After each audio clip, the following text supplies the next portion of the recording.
Hello, everyone, and welcome to this session that is very near and dear to my heart because we've got two incredible advocates that are very well versed in lobbying and pushing for your patient community and what they need legislation wise. So we have Siri with us from CFRI, who's on board to discuss hopefully some of the new developments that you've had going on. And Doug, who has also been through the process. Doug is with the SD Fund, is become a really good close friend of our family and inspiration for our 13-year-old daughter. And we are so grateful for all the work that you do, Doug. And I'll let you guys jump in and introduce yourselves here, but very grateful to have both of you with us in discussing this topic. Great, thank you. Doug, did you want to start? Sure. Again, my name is Doug Strott. I am the founder and president of the Sherman's Disease Fund. We're the largest and actually only charity in the world that's solely dedicated to help those affected by Sherman's disease. Sherman's disease is a spinal deformity that usually forms during adolescence. And we've fought for, it's now going on 10 years for early detection, because this is similar, just very quickly, Sherman's disease is similar to scoliosis and kyphosis. The only difference is there are actual physiological changes that happen to your body in Sherman's disease. I've been suffering with it since I was 17. I've had 8 spine surgeries as a result of this, primary and secondary issues. But once these physiological changes happen and your bones stop growing, these become permanent. So our goal is to have everybody detected prior to adolescence and when this forms, because the only treatment option once that happens is surgery. So that's our goal. And one of our ways to do that is through the government, as you all know. Thank you for sharing. Siri? Hi, everybody. I'm Siri Vaith. I'm the Executive Director of the Cystic Fibrosis Research Institute, which is located in Palo Alto, California, but we are a program, an organization that serves the nationwide and, in fact, global CF community. I'm also the mother of a young adult daughter who lives with cystic fibrosis. Many people have heard cystic fibrosis, CF, think of it quite often as a respiratory disease, and in fact that is the primary cause of death for people, but it is the most common fatal genetic disease in the US, and it is, the main issue is this mucus that we all have in our bodies right now, because this genetic defect is much thicker, much stickier, and it creates a perfect environment for opportunistic infections in the lungs, which is why lung disease is such a hallmark of CF. But it really does impact the entire body. There's no organ system left unscathed. CF impacts, well, let me rephrase. CF has been diagnosed in 31,000 people in the United States. I believe there are far more people who are living with disease who are undiagnosed, and very specifically people of color, because there is a perception of CF impacting only people of European descent. And statistically, with all the mutations, that is the primary group, but it really does impact people of every race, every ethnicity, and quite often is missed by physicians who don't expect to see this in people of color. It's also missed by the vast majority of newborn screening programs in the United States. CF is on every newborn screening panel, but as probably most people listening to this know, there's no federal, basically, standard of newborn screening panels. They vary widely from state to state. So you're bringing this up, Doug, as early diagnosis is key, as it is for most rare diseases. There are many, we are fortunate in our community, there are a lot of CF organizations. I was fortunate right after my daughter was diagnosed to have found CFRI. What I loved about it was this combination of funding research, providing educational services, providing mental health services, which is such an under-recognized, unaddressed need for many of us in the rare disease community, the psychological toll of living with CF. And then on the fourth component, advocacy. We know, as Doug said, we need to make our needs known. Quite often you have to go to your elected representatives or decision makers to make change. And it was really up to us in the rare disease community to bring these issues to light, to make connections and create change to improve the quality of life for our communities. So thank you for having me here. Oh, we're just delighted to have you. And that was a really good education for me, because I didn't realize that there was a disparity in diagnosis like that. And I feel like we're constantly trying to dispel these myths and misconceptions around what the typical patient, quote unquote, should look like. And just so appreciative of the work you're doing. We've got our newborn screening panels on Friday too, to discuss what does standardization look like? What should it look like? And what's kind of the current state of things, because it is so hard. I couldn't tell you what the differences are from Doug's state in Pennsylvania to your state in California, or even what the lobbying or legislative process looks like if you wanted to approach and say, where do we start? And I feel like there's really kind of not a baseline. I know Every Life is fantastic, and they've joined us before to kind of give a primer, and this is where you start. But when you reach out to a representative and initially, you know that you're not going to get necessarily the lawmaker, you're going to get an aide, right? That's kind of your gatekeeper. So what, I guess, are your tactics, Siri? Where did you guys start with CFRI, if you know, even going back that far, to establish when somebody new comes in office, what's your process and what are your kind of tips and tricks to building that new relationship?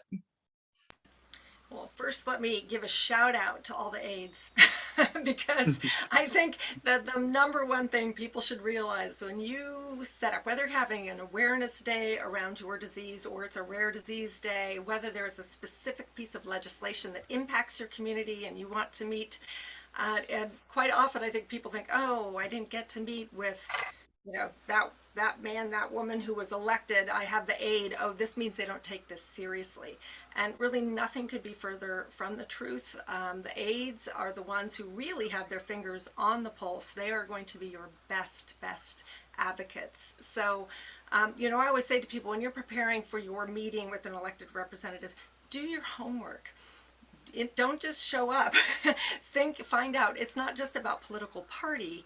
What did they vote on? What issues relevant to your community? Was there other legislation? Do they cross party lines? It's just good to know these things. Also, the human connection. We are all people. We all want to connect with one another. And where did they go to school? I mean, quite often, these are the things that lead to deeper conversations and connections.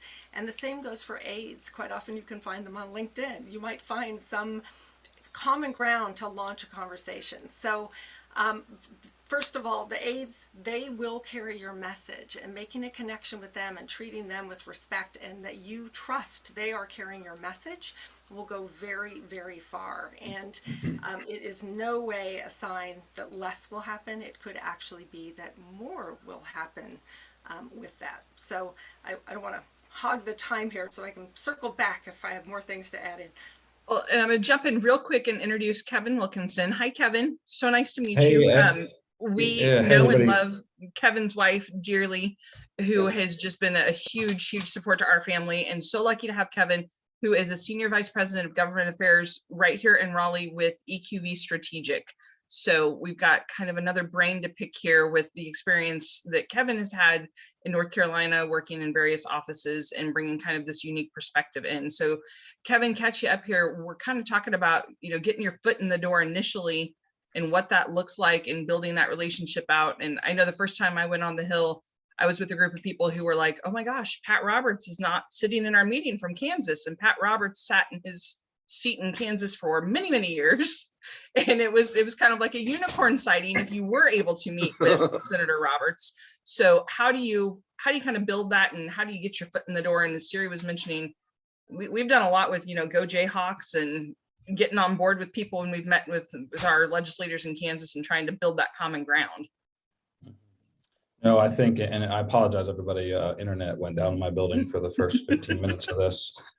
Just welcome to virtual conferences. Siri, I think you hit it, the nail on the head. A lot of people go directly.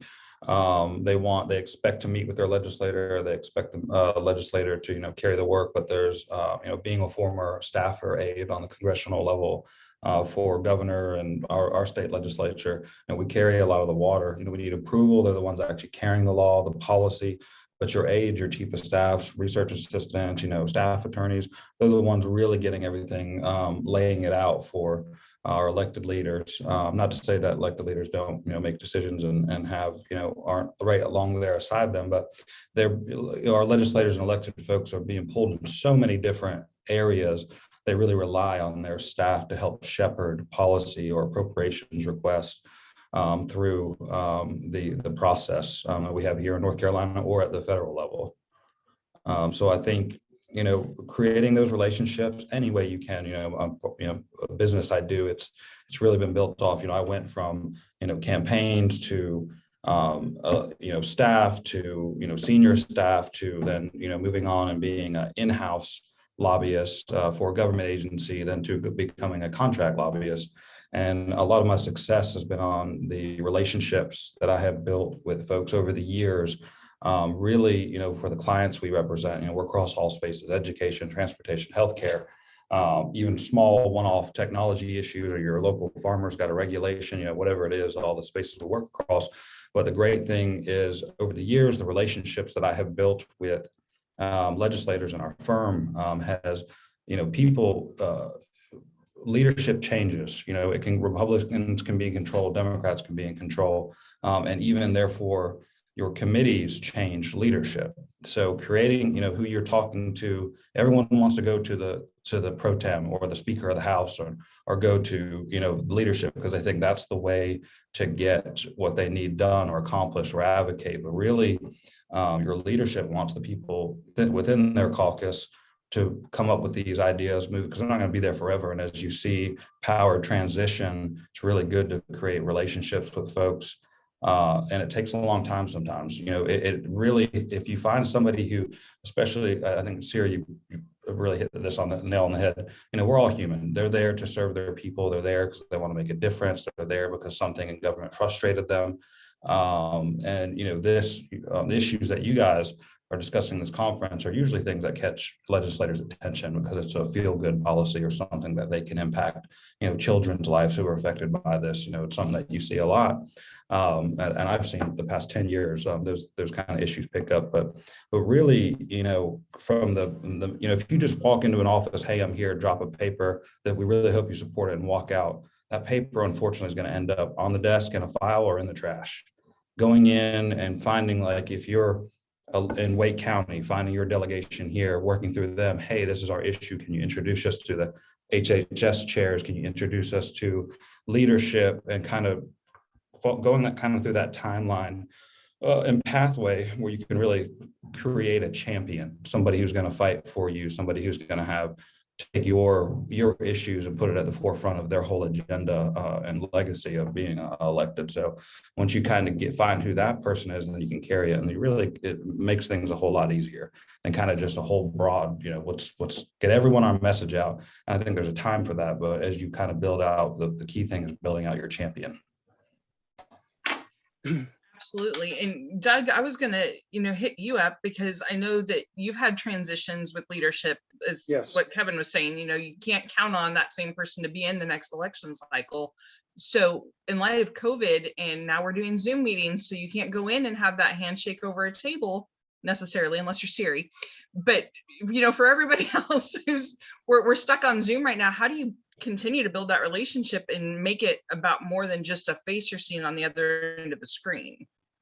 For me, it was an unusual situation in that it was a senator, Senator Ivino from Pennsylvania. I actually grew up 2 houses away from her. And when she ran, it was interesting that she came up to me and she said, if I win, I'm going to make sure Sherman's disease gets on the agenda for the Secretary of Health for Pennsylvania. I said, great, never expected anything. All of a sudden she wins and I get a call. Actually, she took over the seat and she ended up getting elected. And I get a call and she says, from her and her staff. It's funny, the staff I talked, even though I grew up with her, I talked to the staff more and got to know the staff better. All the aides much better than the only time I talked to Pam, Senator Ivino, was during the meetings. So I got to know the aides and the architecture when I went down to meet with the Secretary of Health. And you may note Dr. Rachel Levine She has since been promoted and is now the admiral, the highest ranking admiral, 4-star admiral in the civilian service in history. She's a 4-star admiral. So she was promoted from being the Secretary of Health from Pennsylvania to is now working at the, I'm trying to remember in the United States what division she's in. But anyway, Senator Ivino and we were working on getting a proclamation for Sherman's Disease Day. And we also were working, some of the things that you may not be aware of is we all think that spinal deformities are tested in schools. I don't know if you're aware of this, but as of 2015, they are not. It goes down to the state level. So what you may find is in your state, and this is where the problem arises. Even in our state, people didn't know this. If you look at scoliosis.org, they will have a map of states where the state government does all the screenings in schools. There are about 38 states that do not. Now, in 2015, the United States Preventive Services Task Force, they came out and said, well, school screenings for skeletal deformities is worthless. We're going to now change it from school screenings for spinal deformities and go and change this to childhood obesity. Now, what's important about that is the USPSTF, they give the school nurses their marching orders. So in other words, school nurses now focus is away from skeletal deformities. And now in elementary schools, they focus on childhood obesity. The unfortunate thing is no doctors were told, no pediatricians were told this. So what you're finding is, well, pediatricians are expecting these spinal deformities to be screened in schools, and the schools are expecting them to be done at the pediatricians. So we had a big disconnect as of 2015. Now, what our goal is to add kyphosis to the screening process. Now, once the proclamation day for Sherman's disease was going to go forth, which is a very simple thing to do, then we sat down with Dr. Rachel Levine, who was the head of the Secretary of Health. And then we sat down with all the aides, her chief of staff, the senator's chief of staff, and our senator, my friend. And we started to look at the procedures that are needed to change, because there are procedures for everything. It's amazing. So the procedures for doing school screenings for skeletal deformities, essentially scoliosis, we were going to change that process to include kyphosis. So it was not just looking at somebody from the side. You have to look at somebody from it was just a matter of changing it. It was a matter of 5 seconds. It may have been 3 steps. But those 3 steps were very difficult to try and get to change. So we were in the process of getting all those changed. And the senator lost the next election. And then all the proclamations were stopped. So we were just about getting to the day to get our proclamation, and the Senate changed hands and everything was changed. Fortunately for me, the Secretary of Health is now working at the White House.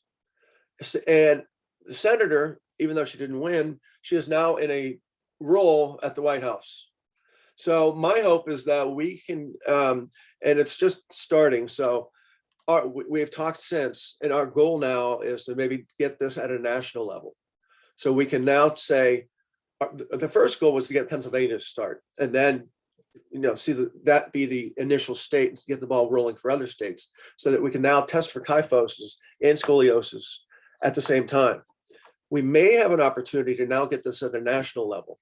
Change these, add these 2 or 3 steps, get these out to the states that do change, and get this proclamation done nationally. So I'm just biding my time until for Senator Ivino to get her, Pam, to get her feet wet, see what she's going to be doing at her job as an assistant deputy, I think is what her title is. So that's where we are right now. And I can't say enough about the people that set up the meetings, that set up the agendas, the aides, every chief of staff. I got in to the first time I'd ever been into the halls of Harrisburg. the architecture was wonderful. And the one person who happened to be the chief aide to assistant to Senator Ivino was also into architecture. So my dad was an architect for about 50 years. So that was our link to, as Kevin, you said, try and find something in common with these people. And it's the nicest people in the world. And those are the people that work so hard to get what we needed. Pam was there to just do it, please, but it was so hard getting her schedule. Was like every 10 minutes was here. This is where you have to be. This is where you have to do, and this is where you have to go. So it's just a matter of them making sure she was in the right place. So I can't give kudos and just the aides and the people that help the people in charge. So much credit for doing what they do, and I just don't know how they did it, but they did it. So that's where we are right now. And hoping that the work that we've done is going to come to fruition and help. Because about 2% of the population has some type of kyphosis, and about 10% of those people have Sherman's disease, which take the numbers, that's a lot of people. So we're hoping to help nationally now. Well, in having that ability to kind of transition from the state level to now you've got access at the federal level, and you know how unusual that is, you know how exciting that is. Yeah. But, kind of speaking to that and being able to add kyphosis to something that's already established, so you're not starting from scratch, another huge feather in the cap, kind of a really awesome situation. But, and Siri, maybe you can speak to this. How do you start, or how do you approach getting your arms around something that you need for your community from a legislative standpoint? How do you define what your goals are? How do you know what to ask for when you walk in? You see a need in your patient community, but how do you quantify that and take it to a legislative office and be very specific and say, this is what we need from you? How do you do that and have it represent everyone? Well, first, I will respond to that. First, I want to dive into your last question about just the switch to virtual. How do you make people care? Is it different when you're in the room? And I have to say, partly CF, there's cross-infection issues are a huge thing for our community. So way before COVID, we were very hip to the virtual environment and the use of Zoom. But what we have found over the past couple of years, in particular in 2021, people are now savvy to this. This is our reality. And so whereas it felt maybe a little awkward in 2020, by 2021, the use of the virtual contacts for meetings with aides and representatives was actually, we had more meetings than we had ever had before because it was easier to coordinate them, easier with the timing. We actually had representation from larger group of people because they had access. Before, who can take the time, particularly if you have a child with a chronic disease or you yourself have it, to then travel to the Capitol to schedule these meetings. And when you do it that way, quite often you're only seeing your representative, and so you've gone all this way for one quick meeting. So the virtual contacts actually opened things up, and I will say I felt people were very, I don't know who Cobus is, but so in terms of the issue, that is something, I don't mean to sound like a broken record, but doing your homework, it's part of researching who are you meeting with so that you can make these genuine connections. But it also is just being very focused when you go in, and it could vary from meeting to meeting. And so, for us this past year, is it about copay accumulator programs, which are burdening our community when they all of a sudden realize that their, manufacturer copay card isn't applying towards their deductible? Is it about the use of quality adjusted life years when states are making decisions about what drugs to pay for? Is it that we simply need to raise awareness about diversity in our community so that we can adjust our newborn screening panels and try to raise awareness in underrepresented communities? We have different asks at different times and in different states. And the key thing I would say for our meetings is we know in advance what that ask is in that context. We're doing our homework about who we're meeting with and what their thoughts about it might be. We're pulling in advocates who can speak to that. And, as we always tell, our stories are our power. It is what moves people. This is why we are here. We're not doing this just for, fun. We're here because we care, and we have been impacted by these horrific diseases.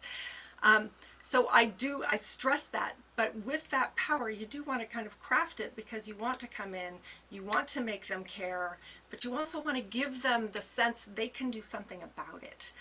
So offering ways in which they can help. And so sometimes it might be that you are, looking for, as Kevin talked about, finding that champion, which is oh so important, but also similarly, broadening your net so that if one person isn't elected, you haven't lost all your investment. But also, I just literally right before this had a meeting with somebody who was the head of the budget for the Department of Health and Human Services in California, which, that's a huge, huge department because California is so big. And literally it was picking his brain about who we could talk to advance our Rare Disease Advisory Council legislation, which last year we made it through the House and Senate, the Assembly and Senate with unanimous vote, and then the governor vetoed it, saying it should have been gone through, not the legislative process, but the budget process. So now we're regrouping, and everybody we meet with, we're sharing our message, we're asking for their help and their support, but we're also saying, one way you can help us, tell us who else we need to talk to. Because there is a huge network, and it might be that if you're meeting with an aide for your representative, they're saying, oh, you might want to check in with so-and-so's office because they know the aide in that office and that might appeal to them. So when you go into your meetings, you craft your ask in advance, and sometimes it simply is about raising awareness, and that's great. But just be clear, and maybe we'll circle back to this, but the other thing is, when we do our advocacy meetings, we always try, if people are available, to have a little practice session in advance. I don't know if everybody here has been in a meeting, and hopefully I'm not doing it right now, where somebody starts talking and they don't let go of that baton, and you're like, that aide has 30 minutes and there's 6 of us in the room. And so it's really good in advance to talk through and really give people a sense of, this is how much time we have, this is how much time you should take, maybe this is, you focus on this part of it, you focus on that part. But having some minimal preparation in advance, I think, will advance the impact of every meeting. I saw Kevin nodding so many times when you would say something, Siri, and there would be a comment and you were talking about budgets and stuff. Kevin, I saw you nodding going, yeah. I know that problem. I've seen that. I've lived that. So yeah, my question, go ahead. Well, my question for you is, when, you have a coalition of groups that are coming in, like the Rare Disease Advisory Council, undoubtedly it's not just CFRI. You've got some partners, I would assume, in the state who have come together as nonprofits to say, we need this. And here's why. How impactful is it if you are pushing for something that is more rare disease general, to have that coalition, to have those nonprofits banding together and saying, look, this is something, standardized newborn screening on a federal level, to have all of those people signing on that letter saying this needs to happen. How much more impactful is that from a lawmaker standpoint to see that group of people instead of just one-off, this will help just our community and our small population? No, I think it's very helpful because you're getting buy-in from the community, and with your issues, having everybody, so it's not so specific where they might be able to make a broad stroke and have government serve people in a more efficient way and solve these issues. Sticking to also, as a group, you assemble people who are passionate about the same issue, creating a legislative agenda or something that you guys can stick to as you go through a process. You set a goal, 1 to 5 years, we want to have these things, having your, top priority items, and then creating that champion. But, for staff, it's easy. It's a lot easier for, when I was a staffer of an association, like, for example, the North Carolina Early Childhood Coalition would come in. That would be a group of folks, rather than infighting of, we want this, we want that, we don't like what they're doing, getting everybody on the same, because you only have so much time. And to Doug's point, that person may not be there after the next election. So really focusing on those priorities. That's why I always stick with, when I work with my clients, have them put together an agenda of what is 1 through 10, and our goal is to, okay, this year we got to get number 1 done, but maybe we get 8 done too, or maybe we just stick to that process, and it really helps our strategy overall. But organizing folks that have a similar mission and going in and having your talking points ready, because everyone's time is valuable, and especially under the, everything that's been going on in these past 2 years of the pandemic and other items that have been tough for folks. It's just really making sure that you're effective in your time, and because as your time is valuable as theirs as well, making sure you get across the points that you want to help them carry whatever legislation or appropriation to help out your issue. But I definitely think it's a benefit to have come in as an association or coalition group to solve these issues. I like the numbers. The numbers help because that, as you said, it speaks to there's a broader stroke that you can paint and fix things with. Another thing that I think we see a lot of is not knowing at which level of government to start with or which agency to go to. Siri, you mentioned now it's a budget thing. Would not have anticipated that at all. And that's kind of one of those things that you go, well, that would have been helpful to know back on the front end. So how do you make that determination of where do I start? We've got a specialized issue with our daughter not being able to have patient carried meds administered. Paramedics are not allowed to because there's not a protocol for the buses and the trucks. So guess what? There's a medication she carries on her person, but there's no one to give it to her. So we've hit local EMS. I will admit I ran very blindly when I found this out and ended up hitting Eric Holder's office, the Attorney General, because they had just issued the Narcan mandate that everyone was going to carry Narcan. And I thought, well, if that's who's issuing mandates, that's where I'm going to go. And I'm going to talk to them about patient carried meds because there's hemophilia patients and there's our kids in the adrenal insufficiency group. And I got a very nice phone call and a letter that said, we would be happy to issue a mandate if you want to make your daughter's $8 totally safe medication a controlled substance. And I went, okay. I clearly am lacking some education here because I didn't know what the process was. I wasn't certain where to go. I was a brand new mom, had just encountered this issue, and you get kind of terrified that your child won't have care if you're not available to administer an injection in an emergency. So how do you really suss out where you need to go and who the person is you need to talk to? Do you recommend going, and this is for any of you, do you go straight to that state level person and work your way up the food chain, or do you strike high and then kind of filter on down? What's the most effective ask depending on where you need to start? No takers? There, Siri's going. Well, Doug was going to go too. I don't want to jump in. Doug, did you want to go first? No, I just so for me and for Sherman's disease, we've been trying to get the face of Sherman's disease for, like I said, for about 10 years. What we don't have is, give you an example. Hunter Pence was a baseball player for the San Francisco Giants, very good baseball player. They found out that he had Sherman's disease. We worked so hard to try and get in touch with him would you mind just saying something about Sherman's disease?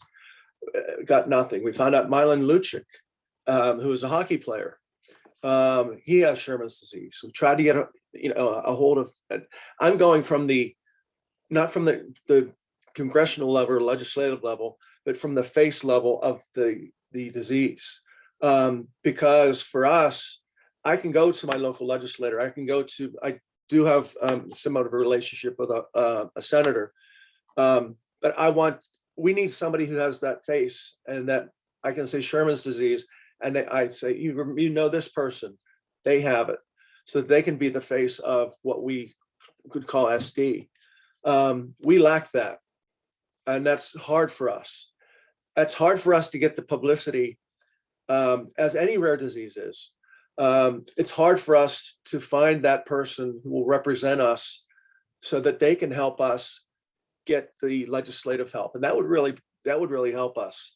For me, I also have, I'm waiting, I'm still waiting to hear on the national level, but I don't have any issue with going straight to the top and then having those meetings set by the Guy Reschenthaler is this other senator, the congressman, I should say, who I can have those meetings set with him at the local level, but the aides would set that up.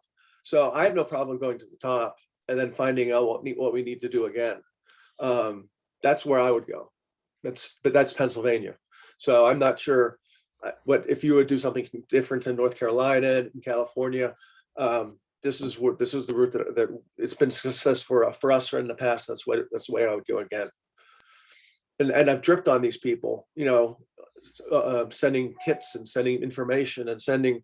We have what's called a care package, which includes pamphlets and T-shirts. And what these pamphlets are really great on is how to teach, how to get a support group for somebody who has it, so you can explain to them what this disease does to your body. And so just like what you had mentioned, Sherman's disease does not just only affect your spine, but it affects every part of your body. The spine being a finely tuned machine. It affects your lungs. It affects your breathing, your stomach. It affects every part as time goes on and as we age. And those are some of the things that we even have to get this across to doctors, because there's not one long-term study done on the effects of secondary effects of Sherman's disease as we age. So that's one of the things I'm working with Sanford and the Cords. Have you worked with Sanford Research at all?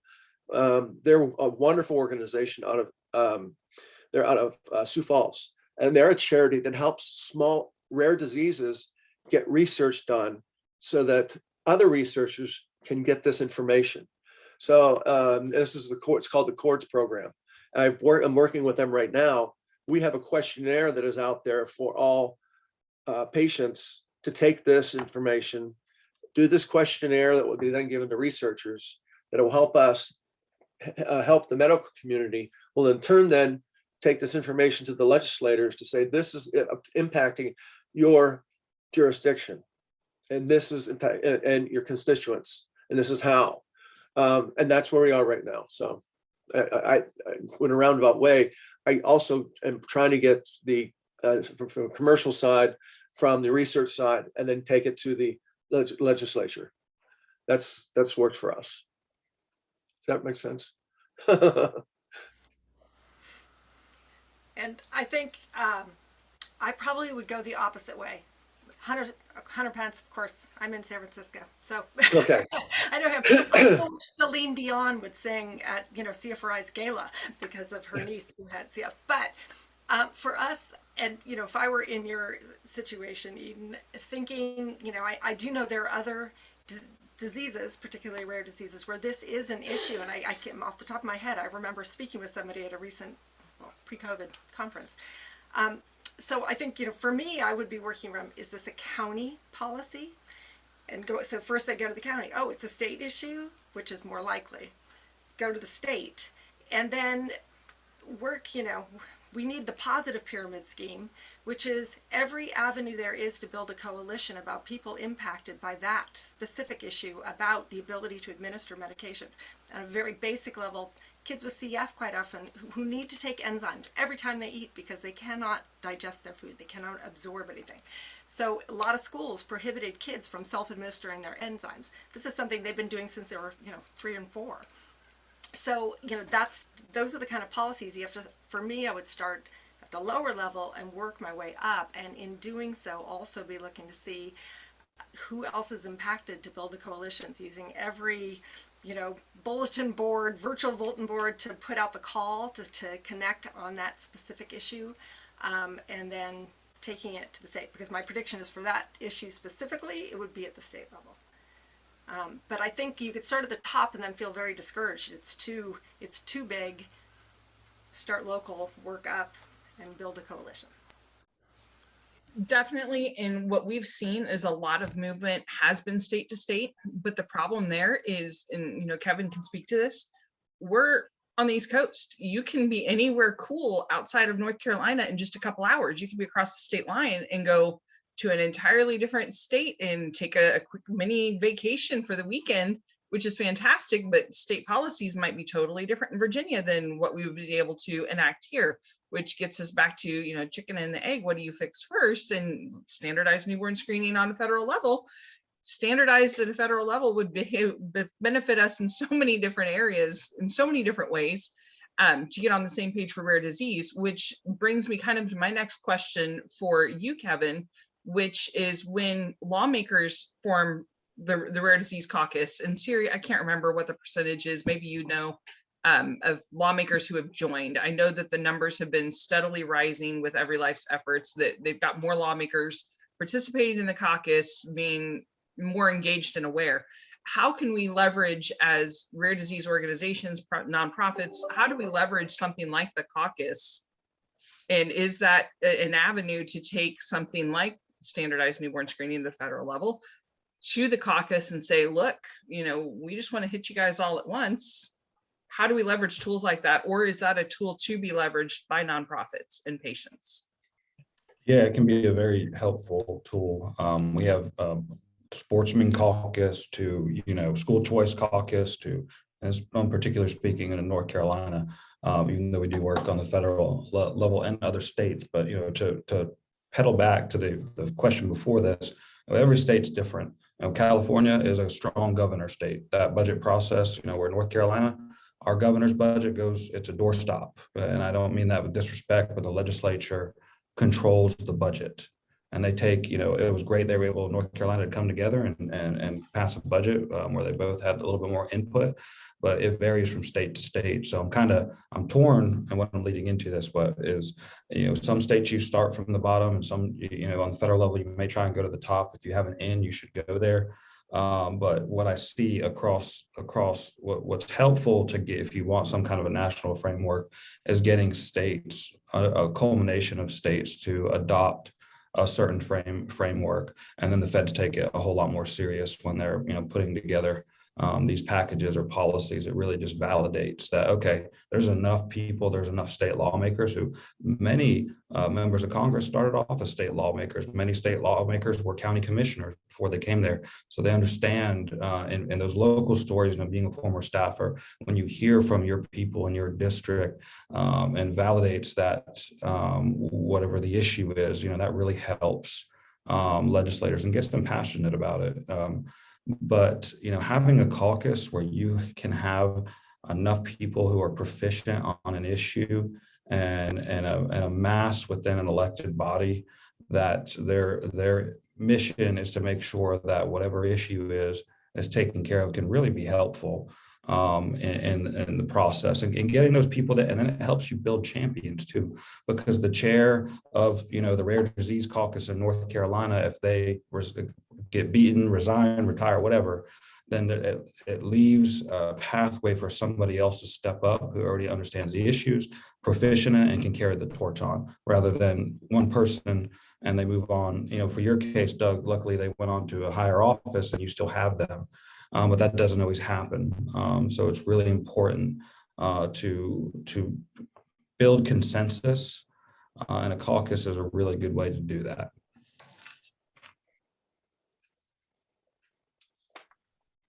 Siri or Doug, did you have anything to add as far as leveraging the caucus? To Kevin's point, that was our hope, is to get Pennsylvania to be the first state to change the way that spinal screenings work, and then have more states change slowly but surely, with this being the first, almost like the beta state being in Pennsylvania. So then the other states would come along and we would have enough.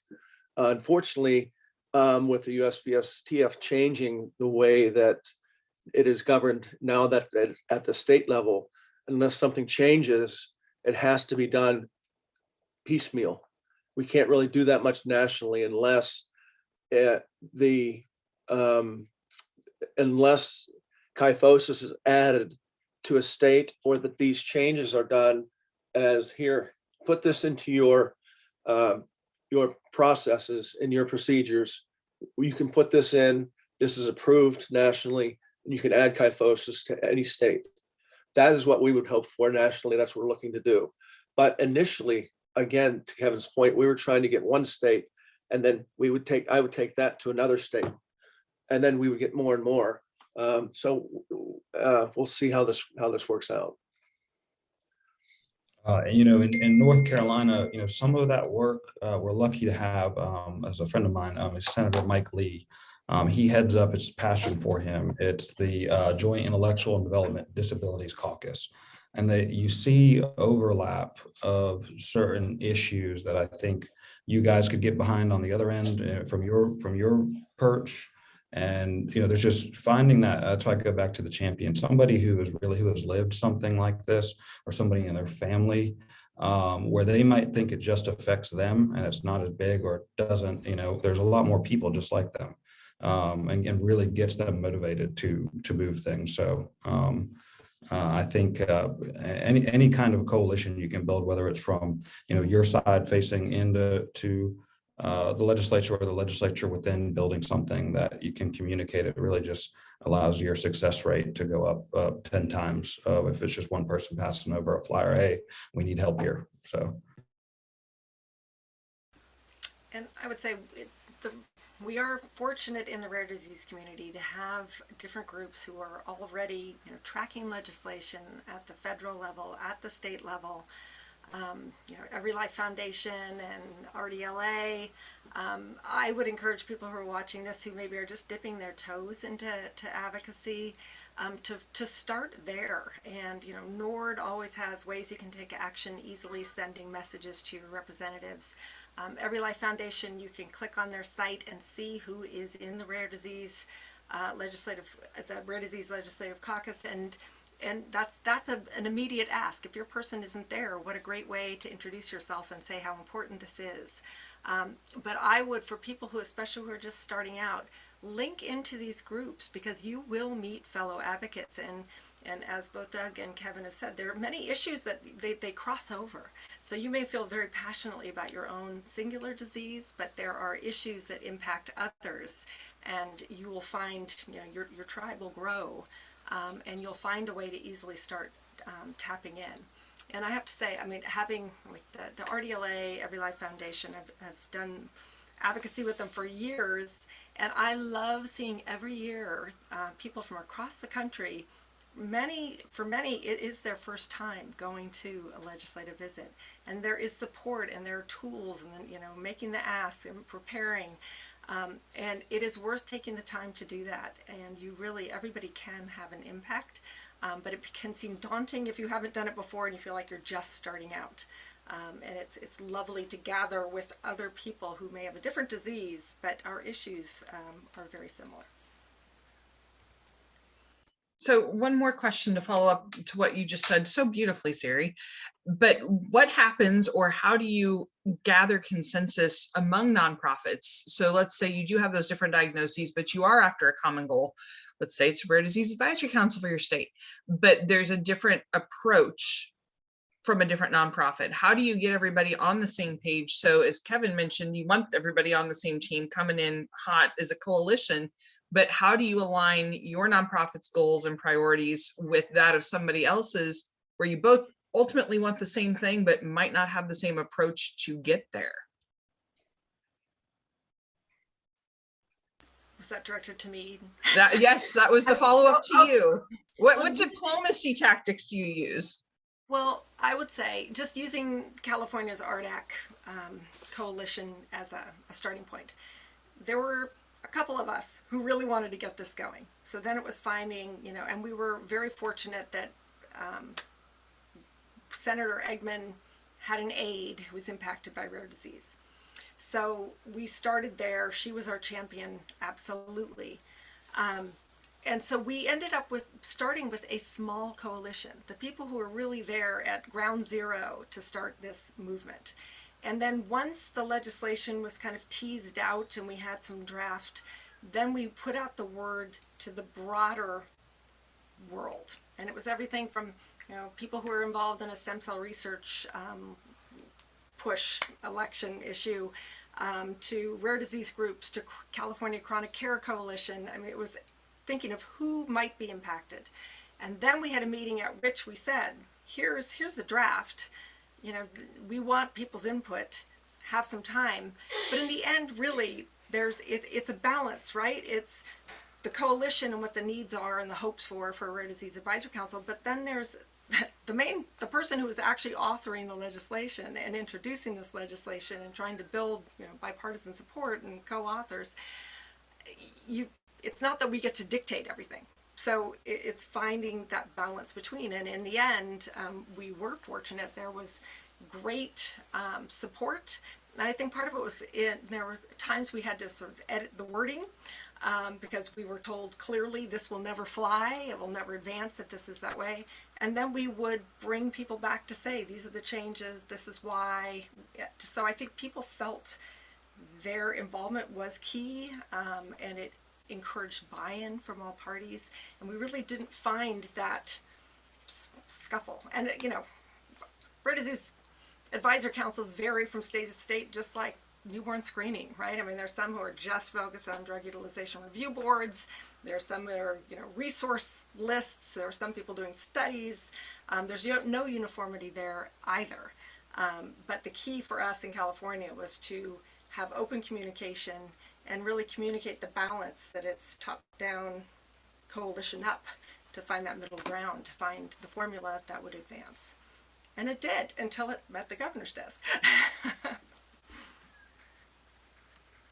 Awesome. Thank you so much, all of you, for sharing. Did we have any questions from Carrie or Allison?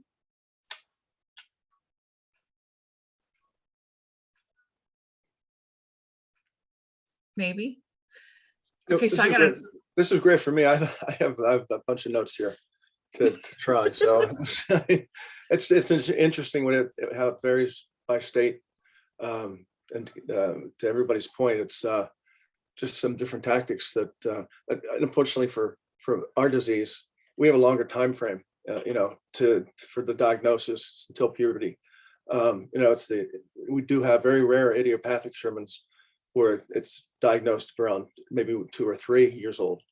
But unfortunately, it's that screening process, where the newborn screening process, I can see the passion in both of your eyes, how much you need that. And that seems to me to be a national need, significant national need. Anyone have any kind of last comments they wanted to share? Tips, tricks? I don't know, tips or tricks, but I would say get involved. Your story is your power. There are so many issues. If you are living with a rare disease, or your loved one is, there are clearly issues that are broad-based, and connect with your peers, get involved. For me, we talked about mental health. Advocacy for me is part of my mental health self-care, always has been since my daughter's diagnosis. Knowing that I am taking steps that can impact her life and the lives of others is very empowering. And so I just encourage everybody, dive in. And the only thing I wanted to add to that is Facebook has been I'm not at all a social media person individually, but this has been a godsend for us. We have been able to contact people all over the world. We've helped people in 48 different countries because of Facebook. And this is for everyone, whether any rare disease, I encourage people to look on Facebook for peers who, if you're affected by a rare disease, more than likely there will be a support group or a group of people on Facebook that have set up a group for that rare disease, where you can talk to people who have it. I've heard so many times for Sherman's disease, I thought I was the only one who had this. It's wonderful to talk to somebody else who's going through the same thing I'm going through. So I encourage everyone to use social media, and use social media to your benefit, to find others and to chat with others from a mental health aspect, especially. It really helps. And from a patient's aspect with myself, it's very cathartic for me as well to know that I'm not alone. Awesome. Thank you. Yes, Kevin? Yeah, no, I just want to thank you for letting me be a part of this. It's good to hear, from what I do. And former roles I've been into, my hat's off to you guys. I can't imagine. I think I told Jeff when we spoke, I was just really impressed, with work Megan does with your family and her. She was a special education teacher, and I've worked in education a long time. Just really hats off to you guys for what you're doing and trying to get your story out there. And I think if you keep on, I mean, trust me, there are times in this business I have been working on and told that I'm going to fail. It's never going to happen. And then 2 years later, it's been signed into law by the governor. So don't ever give up, and just help build your coalition. Don't be afraid. Zoom is a great tool, but I still believe in the personal touch and face-to-face meetings. You don't always have to go to the Capitol. Go see whoever you can in your district or the surrounding districts around you, and building kind of that following. And it will hit one day. And if there's anything I can ever do, please don't hesitate to ask. My wheels are spinning in North Carolina of people I could connect you to, and I'm happy to do it. So thank you for having me be a part of this. And if you want me to come back, I'm happy to. Oh, we appreciate it. And I know where you live, Kevin. Yeah, because we see Megan, his wife's got 2 of our kiddos that she has worked with speech therapy issues. And it's just, you guys are like the power couple in our household. So huge Kevin and Megan fans. But thank you so much, all of you, for your time and your dedication. Doug, thank you so much, because for our family, you are that person that we hold out to Cambria and say, it's going to be okay. You've got this diagnosis. Oh man, I'm not going to cry. But here's Doug, and Doug's doing it, and Doug's pushing every day. And that means so much to us. And Siri, you know Jeff's personal connection to CFRI and how much we value the work that you do. Jeff had a nephew that he cared for quite a period of time with CFRI and lived in his home with him, and unfortunately lost him due to mental health issues. So I see all 3 of you, and you mean so much, not just to our family, but to patients and families just like ours. So thank you for getting up every day and doing what you do. Kevin, thank you for being the voice that you are. You've even impacted us at Cardinal Gibbons with our oldest. So thank you for your recent work there at her high school. So yeah, we value you, we appreciate you. That's awesome.